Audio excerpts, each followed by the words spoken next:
gentlemen, I need every one of you to stay standing for me. I need everybody up that isn't already up. Anyone who's going to help me out, get down here and grab these shirts for me. And what I'm going to do is I expect every one of you to get super loud for me, okay? Everything you brought in this door with you, that you're carrying around on your back, that's going to go away right now. You guys got that? And I'm going to separate you into 3 groups. Obviously, the ones we see right here. I'm going to start with you guys. So it's time to set an example for everyone else in this room. And you may or may not get a hold of one of these shirts. Everybody got that? Come on. Oh, come on. Everybody got that? Come on! All right, that's a little better. On 3, ladies and gentlemen, everything you brought in, all the pain, all the hate, all the joy, all the laughter, I want it off your shoulders.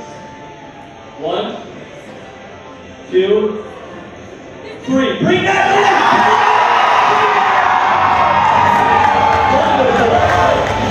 Thank you. All right. It's on you guys. You're next. Can you live up to that? Yeah? All right. On 3. 1, 2, 3.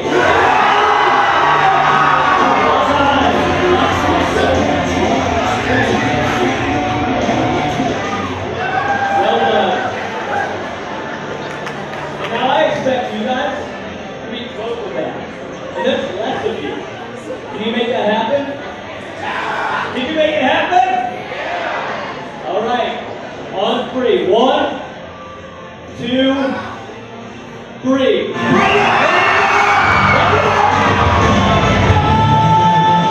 Well done. All right. Chill out.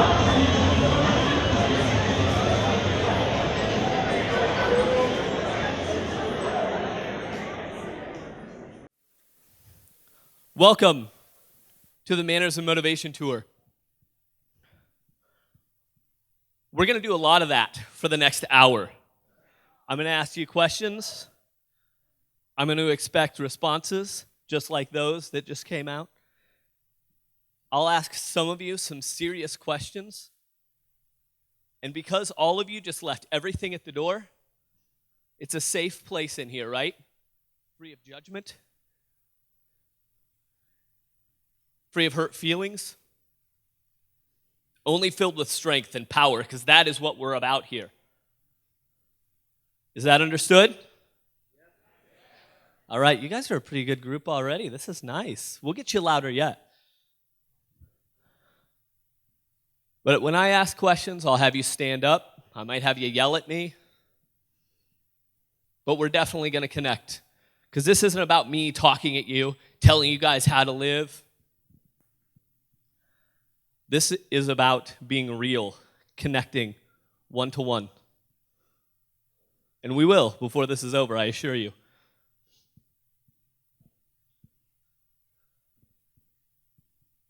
And when you guys walk out of here, I want you to be extraordinary and unforgettable in your words, in your actions, and in your life.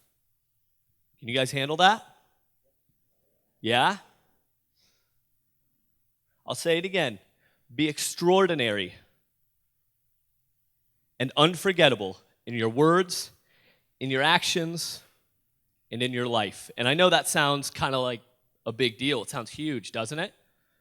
Because how in the heck do you get somebody to hang off every single word you say? And how is it that you get people to model their life after yours, to want to be like you and have that strength, to want to be your friend, to model their values after yours,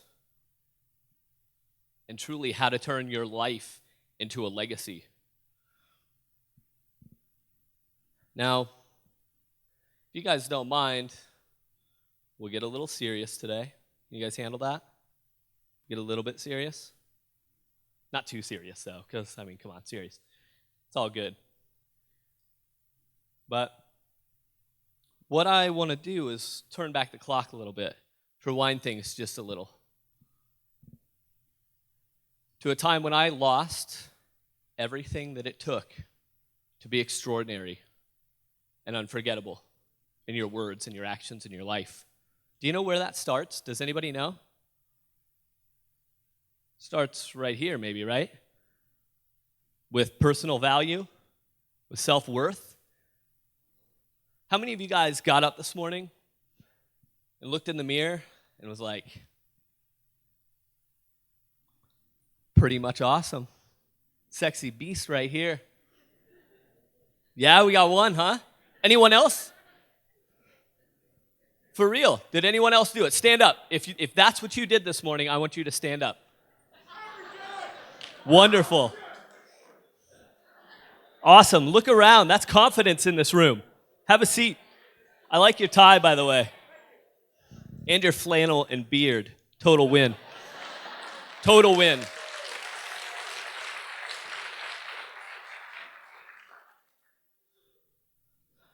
Well, I did that this morning too. But I didn't always do that. Because we're going to go back to a time when I lost it all. And I wasn't down and out, some crazy guy with some issues. Maybe a little. No, my parents got divorced. There's probably a few people in here who have divorced parents, am I right? Anyone in here living with us in a single-parent household? Want to stand up for me? I want you to look at each other. It's a lot more that stood up than that stood up a second ago, right? Look at one another. Look at each other's faces. And have a seat. I'm, again, one of those people. But I wanted you to see that you're not alone in that fight, in that struggle, because I know it's there. It doesn't get talked about much anymore. You hear about divorces and people splitting up every day, as much in the real world as in the high school hallways, right? It happens all the time.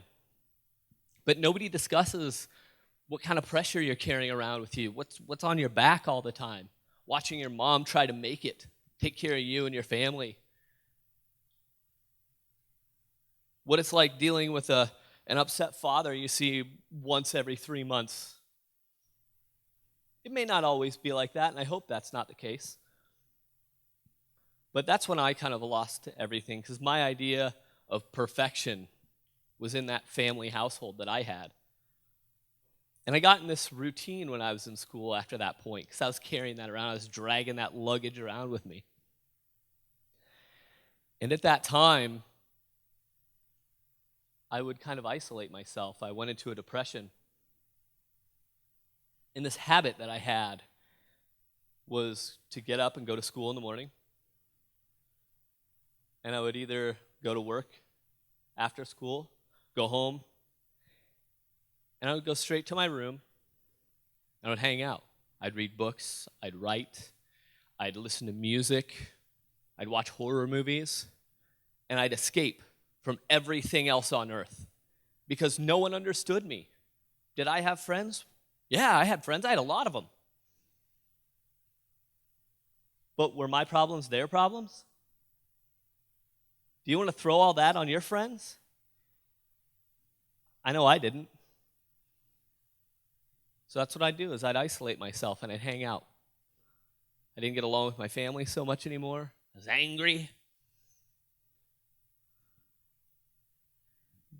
But I look forward to something pretty heavy. You guys might be doing that too. Do you guys look forward to getting out of school? No rules, total freedom. You seniors, you ready for that? Yeah? Really? Seniors, come on. Are you ready for total freedom? All right. And you underclassmen, I'm sure you're looking forward to that next year, right? One step closer to total freedom. That's all I wanted.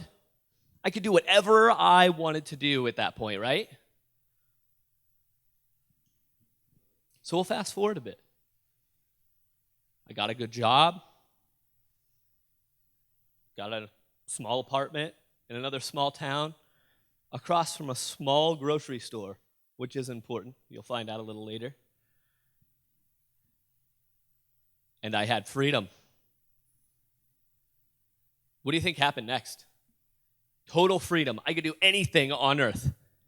And what do you guys think happened next? Right on. I don't know who that came from, but you're right. Thank you. Nothing. I had a habit, a bad habit. And it felt good to have that. It felt safe. It felt warm. I didn't have to worry about anything. So now I work nights. So my schedule looked the same. I'd get up in the evening. I'd go to work. I'd come home, have a seat in my apartment. I'd rock out to some music, read books, watch some horror movies, hit the sack, and repeat. And then I couldn't look at myself in the mirror and tell myself that I was a pretty sexy beast. I may not be saying it now or should be saying it now, but I sure didn't have it then. And I was already having issues with kind of getting out of my routine. You might ask how I can get to work. Well, it was very easy. It was just that. I could go in, I could say hey to my boss, I could go work isolated, come home, life is good. Very simple, right? But I wasn't comfortable in my skin looking in that mirror. So it was right around that time I decided I was going to make my skin comfortable for me, which I did. Some of you may have noticed that I'm a fairly tattooed individual. Maybe you guys didn't notice. But it was then that I started getting heavily tattooed. I was feeling comfortable in my skin. I'd look in the mirror then and I'd feel great about it. But there's always consequences to every action we take, right? And what do you think happened to a guy who already didn't like going out to public spaces and being around people and dealing with people? What do you think happened after I was this, when I looked like this? What do you think happens? People avoided me? Anyone else? Yeah. Thank you, whoever said that. But yeah, I got judged. People did avoid me, you're right. Sometimes, especially then, I had a huge beard. So believe it or not, all 5'5", 150 pounds of me was totally intimidating. I mean, you guys are bigger than I am. But yeah, people would avoid me. They were scared to death. Crazier yet, if I was like in the grocery store looking at toilet paper, thinking about, yeah, what's going to be the best for me? What's going to be the softest on that tush? I'd be standing there thinking about this, and I would have people from afar looking at me, pointing, and not like, hey, did you see that? I mean like, look at that guy. And it happens. It happened like 3 days ago at a restaurant. But people would also walk up to me, and they'd just like rub on my arms. The craziest thing, and it still happens, it just happened about 6 months ago. People will walk up to me, and be like, why would you do these on your face? And they would touch all 3 dots. Like somehow that's okay, right? I mean, you can touch them. Just please ask. I mean, come on. But for a guy who already had no confidence, unless, of course, he was at home alone, admiring his newly acquired tattoos, that shrunk my world up a ton.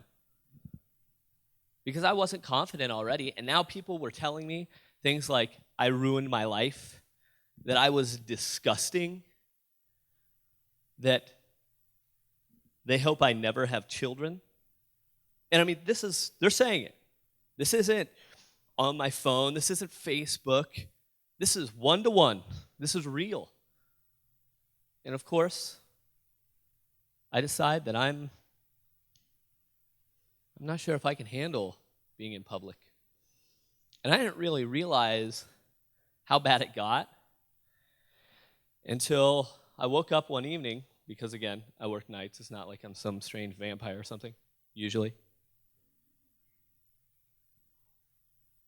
And, you know, after the teeth brushing and the restroom stoppage, What's the first thing you guys generally do after you get out of bed? What do you want? What are you after? What, did I hear cereal? Because that's totally what I wanted to hear. And I got up. I know. Are you guys thinking right now, like seriously, is telling us about eating cereal right now? Like that's what's happening? Yes, I am. I got up and I went and I poured this huge bowl of the world's greatest cereal on earth, Fruity Pebbles. Yeah? Huh? There will be no argument about that.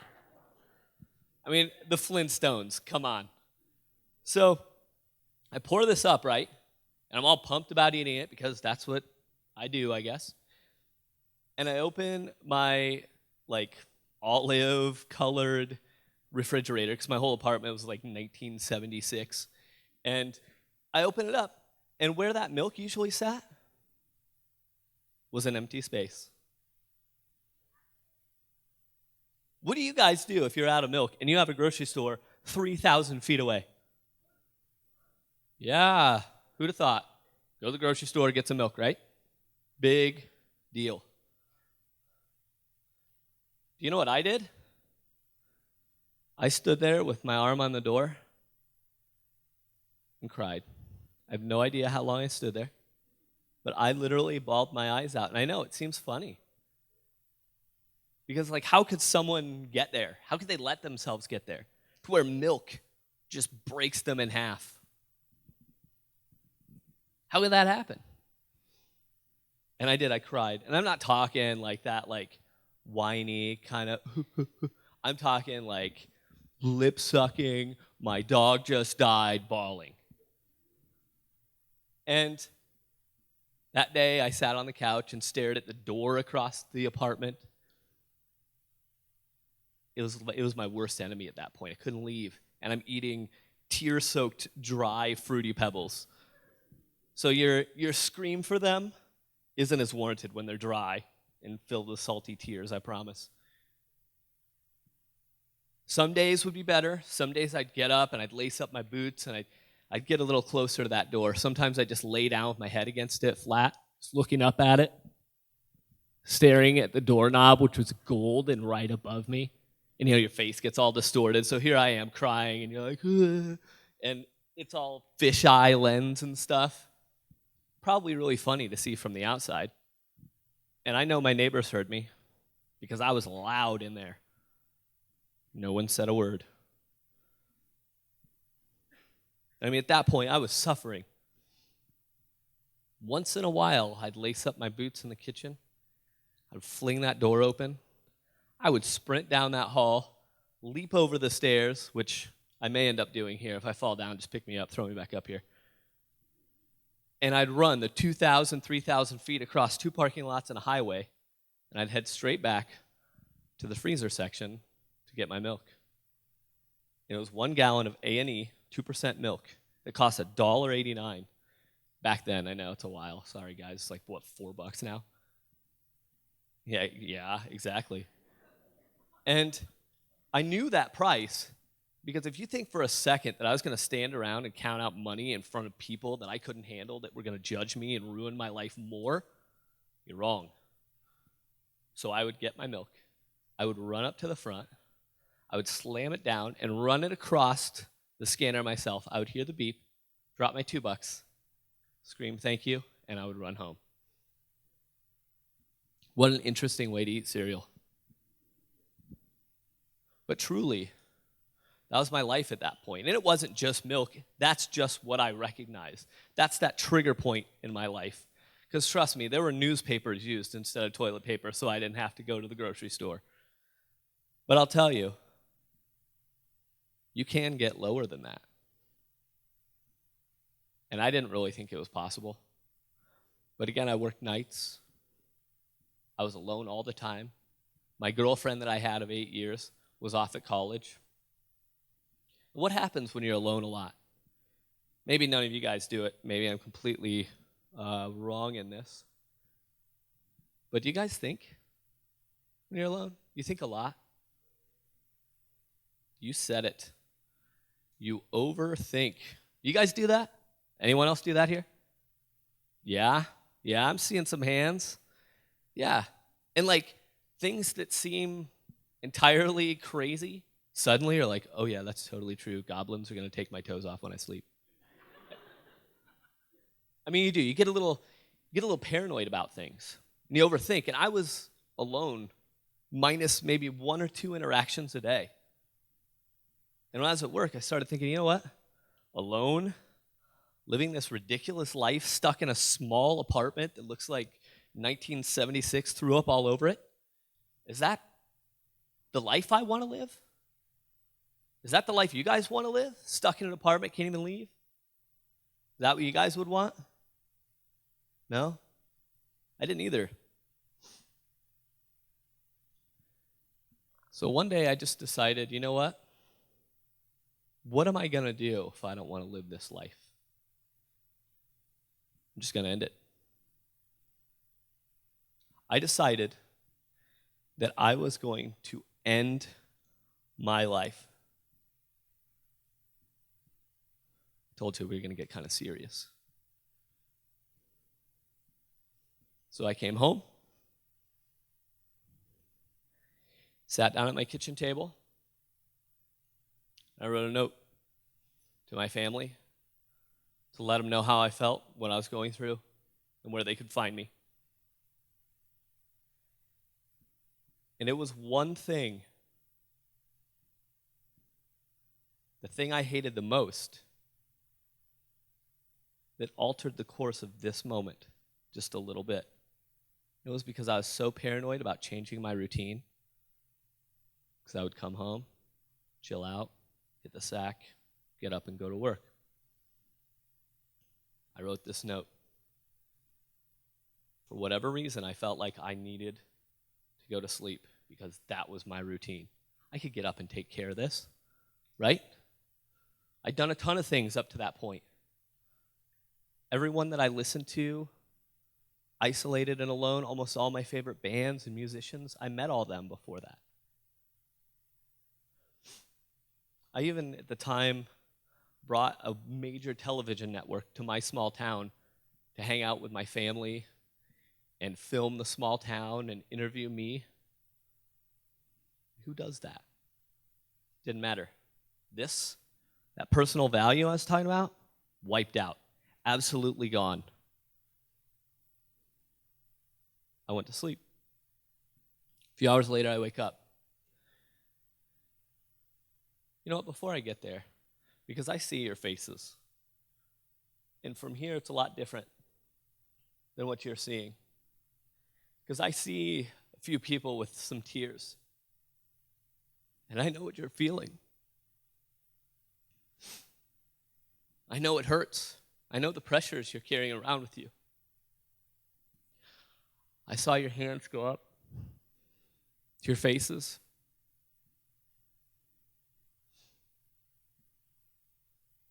I know it's real.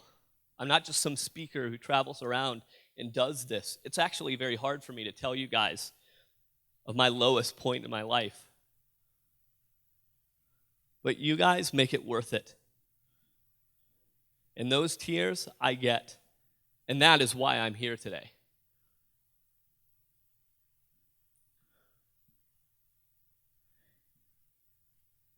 So I wake up.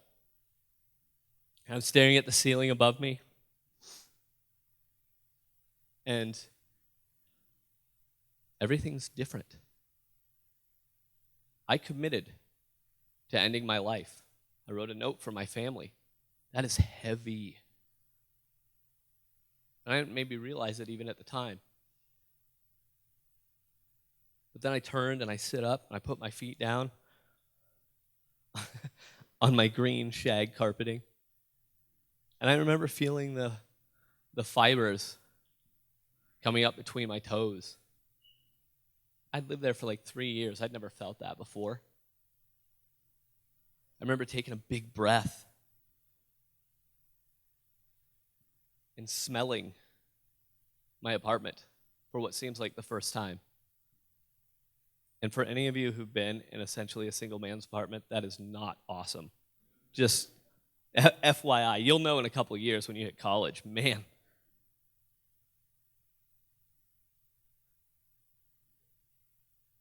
But it was different. I was lighter.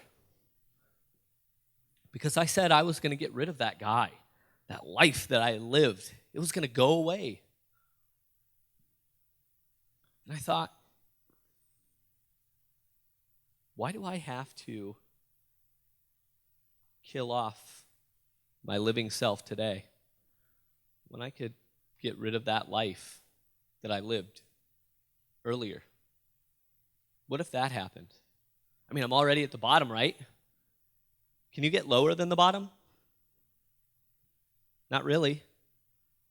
I mean, I'm sure there's some scientific thing somebody's going to come back at me with, but I was at bottom. And I thought, what would happen if I got rid of every negative thing in my life? What if I decided to look at the world different? What if I decided that every time someone touched my forehead dots, I thanked them for taking time out of their life for me? What if the strength I had when I was alone, I gave to people? What would it matter? What would it hurt? Nothing, as far as I could tell. So I leave my room. I call my girlfriend of 8 years and I say, look, I am not happy. I never see you. We don't communicate. And I'm horribly negative. Thanks for staying this long. I'm surprised you did. Have a great life. And she did. Married with kids. She's a doctor now. I mean, amazing. Then I called work. I'm like, look, guys, I appreciate everything you've done. Driving a forklift, loading semis, not my dream. Anybody have that dream here? Want to drive a forklift? I didn't think so. It's usually the case. But then I had to do something that I dreaded. It was the absolute hardest phone call I've ever had to make in my life. Who do you think I had to call? Who do you guys want to avoid disappointing more than anyone else? Yeah, your parents. They help you with everything. They give you everything. And now I get to disappoint them. That's the way I felt. But I called anyway. And my dad liked my girlfriend. He helped me get this good job that I had. And keep in mind, I'm heavily tattooed. That's not easy to get another job.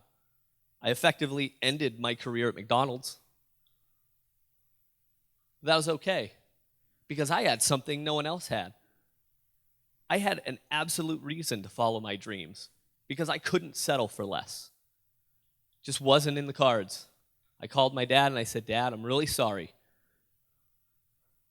but I quit my job today. And I broke up with my girlfriend, and I hope you still love me. He said, you know what? Sometimes you gotta do what you gotta do. I have no idea if that's what I expected to hear or not, but I know it was better than him hanging up on me. And I told him I loved him, hung up the phone, flipped that note over that I had written, and I wrote 3 things down, 3 long shots for a kid who grew up in small town Iowa, just like you guys. I wanted to write books, I wanted to travel the world, and I wanted to change lives. That's what I wanted. I mean, and it seems like a long shot sticking those at the top of mountains that I now have to climb, especially when you're lower than low. Anybody else in here have a dream they want to talk about that they've put all the way at the top of a mountain that seems unreachable and impossible? Stand up if you got a dream. Stand up.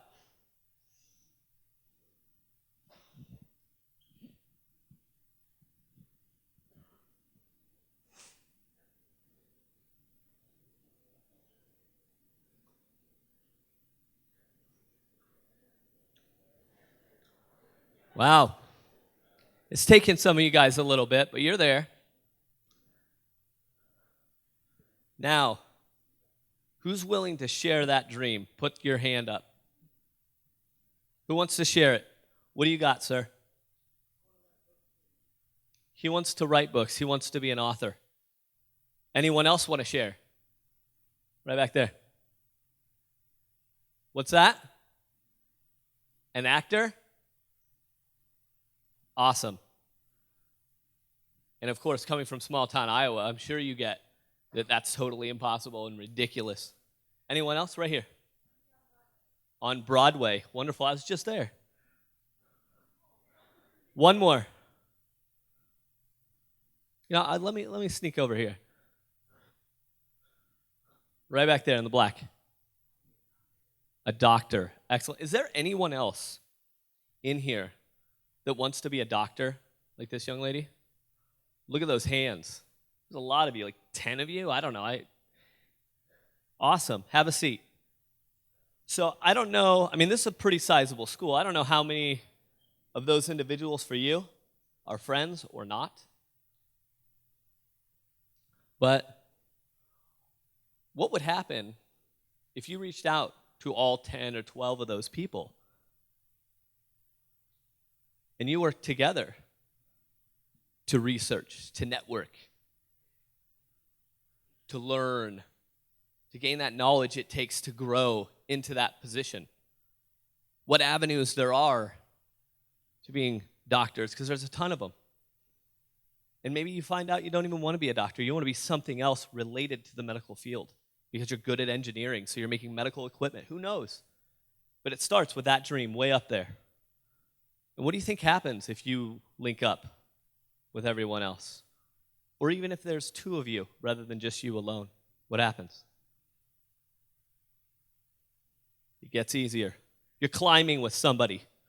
You're moving up that mountain together. You're going to move twice as fast, 3 times as fast. I mean, how great would it be to gain your dream 12 times faster than you ever thought you could, if you even currently think you can? When people used to ask me what I wanted to be when I grew up, my statement, I want to get paid to be me. Sounds ridiculous, doesn't it? It was right up there with changing lives on top of that third mountain. So, like I said, the first thing I had on my climb was to reach writing books. I had my first book signing about 3 years after that moment when I wrote it down.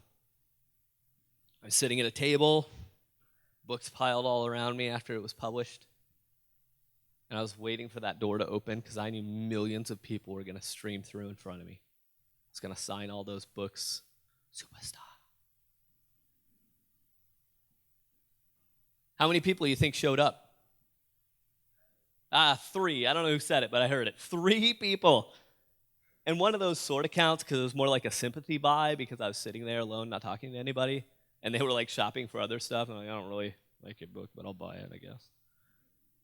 I mean, how nice of them, right? And another person stopped in to pick up a book for a friend, which was great. Somebody wanted to buy it. But there was a third person who'd seen the promotions about it, had heard about it somewhere, came in, and they were just pumped to read the book, excited to meet me, wanted me to sign it, get pictures, this whole thing. And that was pretty awesome. Because at this point, my personal value was growing, and I was feeling confident. I was putting myself out there. And to have that, to know that I had a fan, wow, even if it was one, that was a step above writing books. I wrote a book and I had a fan. Win. Check it off. And then about 2 years later, I end up in this small town called Kamakura after a bunch of flights and a bunch of train rides. And I'm standing there and I'm looking at this massive statue of a Buddha, right, that I'd seen on TV. Do you guys know where Kamakura is? Anyone? Want to throw it out? Tokyo? Anybody know where Tokyo is? What city? What country? All right. So here I am in Japan, right? In this tiny village looking at this massive Buddha. Coolest thing about it, other than me being there and excited about it, he had stretched ears too. Pretty awesome. Big old floppy ones too. I mean, they were resting on his shoulders. But I'm looking at this and I'm thinking, gosh, this is what I always wanted. How in the heck did I get here? Then a year later, I was walking through Red Square, which is, has St. Basil's Cathedral right there with the big onion domes, the Kremlin, and the Goom department stores. You know what I'm talking about? Red Square, you know where I'm at? Moscow, that's right, in Russia. And I remember growing up and seeing Red Square on TV. And at this point, you guys probably are too, with everything that's going on if you're watching your news feeds, because no one watches TV anymore. Well, I was standing there looking at this huge structure, and I truly, finally, could check off the first two things, because it was to write books, pluralized. I just released my second book. It was actually selling fairly well. And I'd actually traveled the world. It's pretty awesome. How simple is it? Very. If you want to do it, put pen to paper, write. If you want to travel the world, get on a plane. Sure, there's some steps in between, but you got people. We got people to help get there, right? So I was climbing. I was reaching peaks. But I forgot something on my climb over those 7 or 8 years.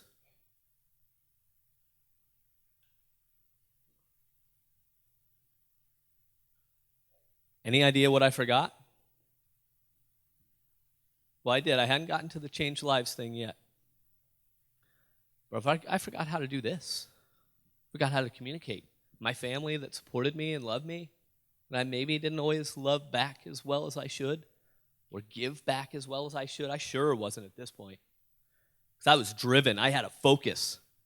I wanted to reach those goals because everyone tried to hold me down. I was going to beat the man.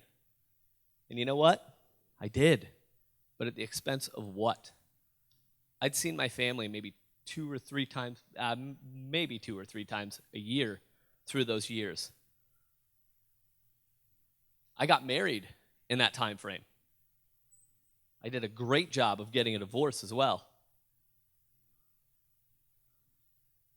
Because I forgot how to treat people. I could interact with strangers in airports. I wrote a book about it. But what I didn't do was communicate. I didn't grow. I didn't have people to help me up that mountain, and it took me a lot longer than it could have. And I had one more mountain to climb, and it was totally undefined. What's changing lives? How do you get paid to be yourself, right? That seems impossible. But it is possible. I started to slip into my old habits years after I got rid of them, started isolating again and all this stuff. So what do? I start failing forward. I think about it different. Do you guys know what fail forward means? Anybody got that? Give me a hand, anyone. Fail forward. Sure. Correct. You learn from your mistakes. But saying mistakes sounds terrible. I made a mistake. I screwed up. I suck. That's heavy. You're just tossing it right on your back, carrying it around again, right? But if you say aloud that I fail forward, that means progress, right? And that's what we're all looking for, huh? I mean, is that what you guys want? You want progress? You want to grow as people? That's what I was looking for. And as I started slipping and stumbling and sliding back down that mountain, I started writing myself silly notes. I'd stick them in like the silverware drawer, on cupboards and all this stuff. And it would say things like, today, I'm going to choose happiness. Bear your strength and give to others. Use your frustration as fuel for your success.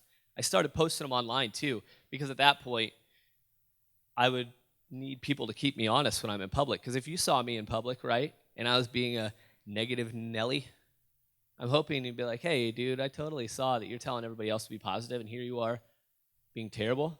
And people would tell me. But you know what's really crazy? Is people started telling me things. Like, hey, I started going to the gym because of your quotes. I decided that I was going to start a business. That I was going to join the speech club. I was going to join the football team. That I was going to open doors for old ladies from this point forward. You know what's super crazy? And I'll never forget it because, again, apparently I'm just an emotional guy because I'm like crying when I got this letter. From a soldier in Afghanistan.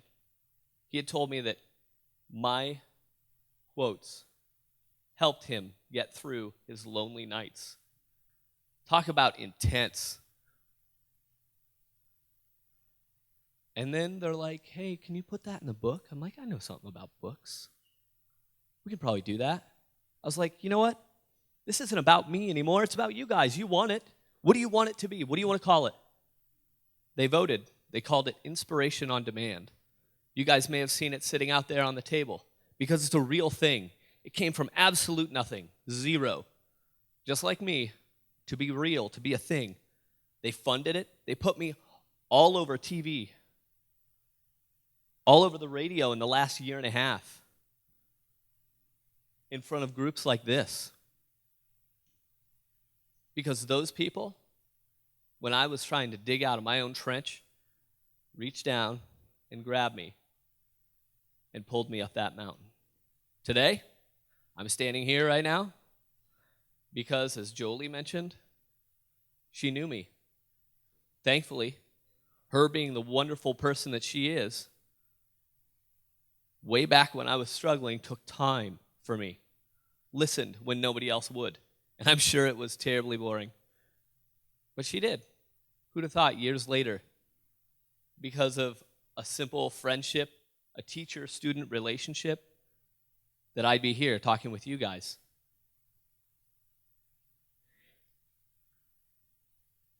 These people put me on top of that mountain with an opportunity to touch other people, to get paid to be me, to change lives, and totally to get you guys out of class. Yeah, go ahead and give you guys a round of applause.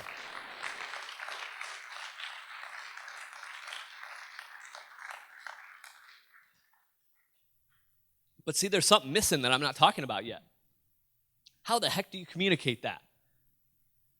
How do you do that? How do you my dream, I want to be a doctor, or I want to be a rodeo star, I want to be on Broadway. You just go up to people and you're like, what's up? I want to be a Broadway actor, do you? And if they're like, no, you're like, okay, cool. You have a good day. Catch you later. Hey, Broadway actor. No? Okay, all right. But when you find that person, there's something. There's a commonality. There's reality. Now, sir, I'm going to have you turn this over for me. Maybe, if we can get that rolling. There's a lot of words up here. Whoa, they're getting a little crazy. I want you guys to stand up if you can relate to any of this, to anything that's said. Alcoholism, integrity, triumph, strength, isolation, hate, love, joy. There's a lot of things up there. Destroy, anger. Now, those of you in the back, keep facing me. You guys in the front, like 10 rows, turn around. Look at this. Look at each other. You don't have anything in common, right? You're all different. You come from different homes.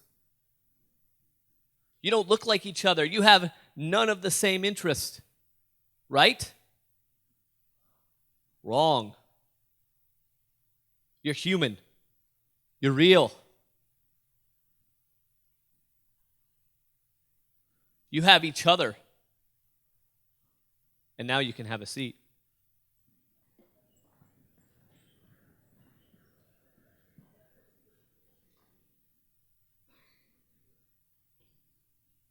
You think you're alone? Words is all it takes. Like I said, do you think it's easy for me to come up here and tell you about the worst time of my life? No, it is not. In fact, weeks leading up to it, if I have a gap in my speaking, I stress. I get a little anxiety. I don't want to fail. But you know what? I get to see you, your smiling faces. I get to connect. I get to say hi. I get to be nice. And you wonder how you bridge that gap because, again, you're not going to walk up to somebody and be like, hey, I want to be a Broadway star. You want to be one too? No, that's not how it works. And now you know you all have something in common, right? Something. How do you bridge that gap? Any ideas? How do you bridge it? You be nice. For real. I know you guys are like thinking right now, are you serious? This guy's on stage telling me to be nice. Something I've heard from my parents my whole life. Be nice. Yes. And I challenge you from right now and for the rest of your lives, if you have something nice to say it. It's a total challenge, and it does start immediately. Because when was the last time you went up to a total stranger, number one, and complimented a sweet beard? That was today. Or a tie. I don't know these people. But I assure you, neither of them were like this. No one gave me a sneer. You're not going to meet somebody and be like, oh, hey, it's good to see you. I love your hair. And then you'll be like, I hate your guts. So that's not the way it works. And I know. You're thinking, wow, he's not telling me anything I don't know. Do it. There's a difference from knowing it and living it. Live it today. Tomorrow, please do that. Because seriously, your lives will change. You want to know how? I'll show you. I need 2 people who are willing to come up here. Get your hands up. I'll pick you. Get them up. Man, all you guys are willing to stand up for your dreams now. It's like, maybe. It's nothing to be afraid of. I don't think. All right. I'm going to grab you way in the back. I think you got a jersey on, buddy. Red shirt, black jersey. Come on up. Hang out right here. Okay, I need a young lady willing to join this fine gentleman.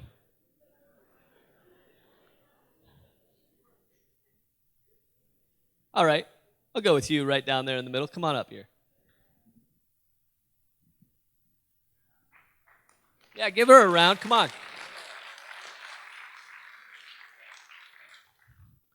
All right. Firstly, thanks for your bravery. I mean, I'm asking people to be nice. Doesn't mean they will, right? Uh-oh. No, it's all good. What's your name? Sam. Nick? Sam and Nick. All right. One more person. All right. Hand right. Well, you don't even know. Hang still. I'm going to bring you this. I hope you don't write terribly. And if you do, go slow. What I need you to do, if you will, sir, is write down both of their names, one on each index card. And what I need all of you guys to do, say something nice. We're going to start right here. This beautiful young lady. I want hands up if you have something nice to say. Yep, this is what you signed up for. Hands up. Right here. Like your dimples. Good one. I admire your strength for coming up here, regardless of not knowing what's going to happen. That's crazy. Okay, hands up. Keep them up, guys. Right here. Likes her eyes. Awesome. Anybody over here got anything to say? I don't want to ignore you. If you don't have anything, that's fine. What do you got? Good at volleyball. Oh, yeah. What else we got over here? Anybody? Right here. A charming smile. Huh? All right. Are you getting this, buddy? Okay, perfect. Thank you. So let me ask, how did that make you feel? Good. Better than when you came up here? Yeah.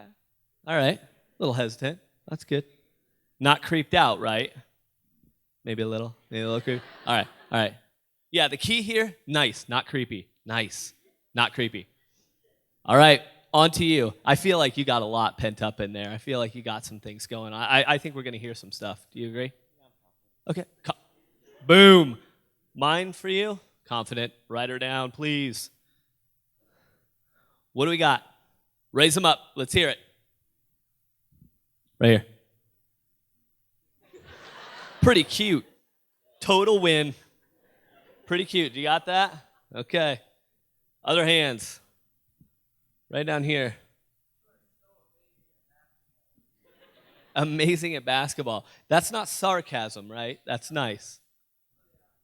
Regardless, you're definitely better than me, I assure you. I mean, when you're only this big, you're not great at basketball. Give me a couple more. Right here in the middle. Wow. I assume that's a video game of some sort? All right, well done. And over here, we'll go right in the middle. Total win, always positive. So, how did that make you feel? Made me feel special. Special. That's pretty wonderful. You guys, when we're done, catch me out at the table in the cafeteria. I got a couple things for you. Let's give them a huge round of applause for their guts.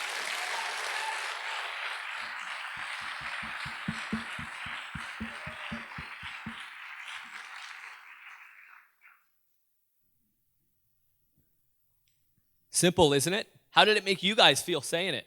Everyone that had their hand up looked like this. That's because you're excited. It feels good to make people feel good, right? Gentlemen, it's simple. Say your pleases, say your thank yous. Open up doors for people. Open up doors for your mom. Every time she gets in that car, she will love you the rest of your life. Take your hats off when you go inside. Simple respect. It's easy. Say hello to everyone you meet unless you're on a super busy New York City street. Then you're like, hey, hello, hi, hey, what's up? Hey, what's up? It gets old. But you're in a fairly small town. Do it. You'll be surprised how it changes your life. Ladies, cut the drama a little bit. Yeah? Whoa, that's heavy.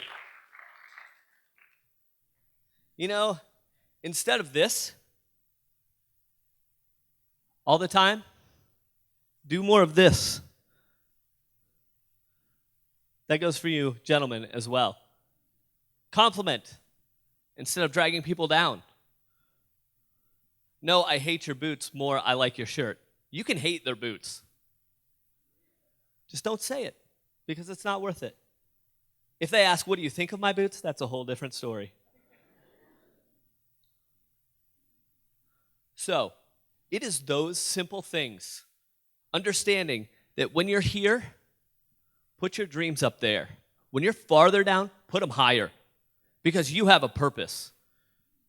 Every one of you in here does. Or you wouldn't be here right now. And if you believe here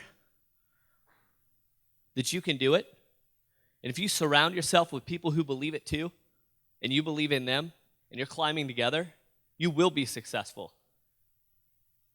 That is how you're extraordinary. Because you're you.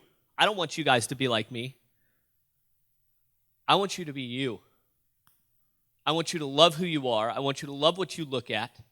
I want you to love that strength that you have. And I want you to dream big. I want you to be unforgettable. I want you to be successful. And if you believe in who you are, you will do it. I'm living proof because standing here right now, I'm living my dream. To some of you, not a big deal. To me, the biggest. Because this is everything I ever wanted. And I get to do it every week. So if you forget everything else I said today, I want you to remember these three things. To dream big, to believe big, and to succeed big. You guys got that?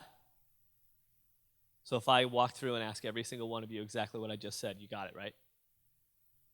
Wow, that's pretty impressive. I was waiting for oh man, are you serious? So last thing I'm going to have you do, and we may or may not have much time for Q&A, but I'm going to be available in the cafeteria at the table many of you saw, one-to-one. You can ask me anything you want, wide open book. Nothing you need to avoid with me. But right now, I need you all to stand up. Because when I brought you in here, you were loud. You let everything out. And you brought some noise. But now, together, because that's what this is about. This is about connecting all of you, connecting me to you, and understanding that together, we're bigger than we are alone. When we're climbing together, we will reach those peaks. And I know it sounds cheesy. I even hear myself saying it and didn't believe it for years. But now I live it. And it's amazing. All together, I want you to bring this noise louder than it's ever been brought. Okay? All of you together, I want to hear dream big as loud as you can on 3. All of you. 1, 2, 3. Light it up! Well done. We got a couple more here. I want to hear believe big louder, if you would, please. Ready? On 3. Believe big. 1, 2, 3. Light it up. Bring it. Bring the noise. Come on. All right. Last one. Succeed big. Are we ready to roll? You got it? Succeed big. On 3. Bring this. Surprise me. 1, 2, 3. Succeed big.